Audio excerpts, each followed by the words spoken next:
Very good evening Sharebaaz family. আজকে 11ই June. আজকের পোস্ট মার্কেট অ্যানালিসিস ভিডিওতে আপনাদের সকলকে স্বাগত জানাই। আসুন দেখা যাক আজকে সারাদিন মার্কেট কী করলো।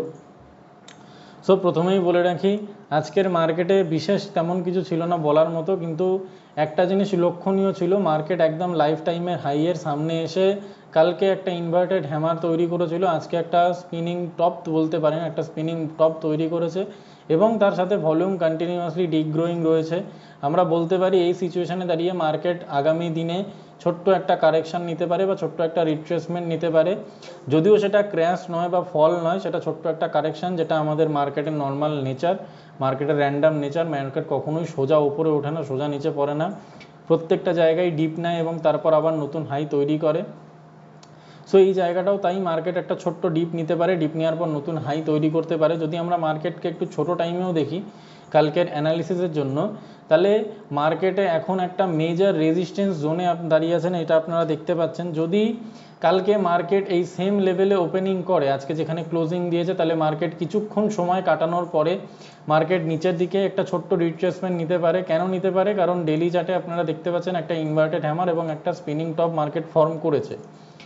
এবং যদি মার্কেট এখান থেকে গ্যাপ আপ দিয়ে লাইফ টাইম হাইয়ের ওপরে ওপেনিং করে, তাহলে আমরা বলতেই পারি মার্কেট এখান থেকে আবার নতুন হাইয়ের দিকে বা নতুন র্যালি নিতে পারে মার্কেট, আবার মার্কেটে নতুন হাই লাগতে পারে, যেটা কদিন আগে চলছিল।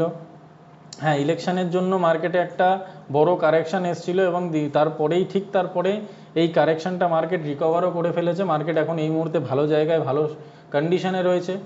যদি মার্কেট এখান থেকে গ্যাপ ডাউন দিয়ে ওপেনিং নেয়, গ্যাপ ডাউন দিয়ে ওপেনিং নেওয়ার পর মার্কেট খুব সম্ভাবনা আছে মার্কেট সেই গ্যাপটাকে ফিল করবে এবং ফিল করার পরে মার্কেট আবার নিচের দিকেই মুভ করবে এবং ছোট্ট একটা কারেকশান নিতে পারে। আপনারা শেয়ারবাজ ফ্যামিলি যারা আমাদের সাথে দীর্ঘদিন ধরে জুড়ে আছেন, আপনারা প্রত্যেকেই জানেন আমরা চেষ্টা করি প্রত্যেক দিন আপনাদের জন্য একটা করে নতুন স্টকস নিয়ে আসার।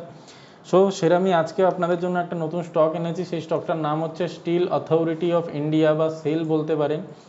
সেলের মধ্যে আপনারা দেখেন প্রিভিয়াস একটা সুন্দর রেজিস্ট্যান্স এরিয়াতে সেল এসে এই মুহূর্তে দাঁড়িয়ে আছে। এই যে ফলটা রয়েছে, এই ফলটা ইলেকশনের জন্য ছিল। এটাকে যদি আমরা ছেড়ে দিই, তাহলে আমরা দেখতে পারি যে একদম রিসেন্ট লাইফ টাইম হাইকে ব্রেকআউট দেওয়ার পরে সেল একবার রিট্রেস করেছে, সেকেন্ড টাইম রিট্রেসমেন্টে এসেছিল। রিট্রেসমেন্টে এসে মার্কেট বলতে পারেন ইলেকশনের জন্য এই ফলটা, ইলেকশনের রেজাল্ট যদি না থাকতো তাহলে মার্কেট এই লেভেলে রিট্রেস করতো, কিছুটা সাইডওয়েজ মুডে কাটাতো এবং সম্ভাবনা আছে সেল এখান থেকে আবার একটা নতুন জাম্প নেবে, আরও একটা নতুন লাইফ টাইম হাইয়ের দিকে। এবং যদি ভলিউমও দেখেন, প্রিভিয়াস এক মাসে আপনারা দেখতে পারবেন প্রচুর পরিমাণে ভলিউম ঢুকেছে মার্কেটে, তার মানে সেল রেডি আছে উপরে যাওয়ার জন্য। এবং আপনারা সবাই জানেন বর্তমানে ইন্ডিয়াতে ইনফ্রাস্ট্রাকচারের ওপর প্রচুর প্রজেক্ট আসছে, যার দরুন সেলেরও তাতে প্রফিট থাকবে এবং সেলও তাতে পার্টিসিপেট নেবে। এবং এই অনুযায়ী যদি আপনারা সিনারিও দেখে থাকেন এবং বর্তমান চার্ট আমাদেরকে যা কথা বলছে, সেই অনুযায়ী যদি আমরা দেখি, যদি সেল এখান থেকে মার্কেটে কোনো আপসাইডে মুভ দেখায় বা সুন্দর বুলিশ ক্যান্ডেল ফর্ম করে, আমরা বলতেই পারি এখান থেকে সেল আবার নতুন হাইয়ের দিকে মুভমেন্ট নেবে। সো আগেই জানিয়ে রাখি, এটা কোনো বাইং বা সেলিংয়ের ওপর ভিডিও নয়, এটা জাস্ট স্টাডি পারপাসের জন্য। আপনারা চাইলে সেলকে নিয়ে স্টাডি করতে পারেন এবং বর্তমানে সেল এই মুহূর্তে খুব ভালো জায়গায় রয়েছে।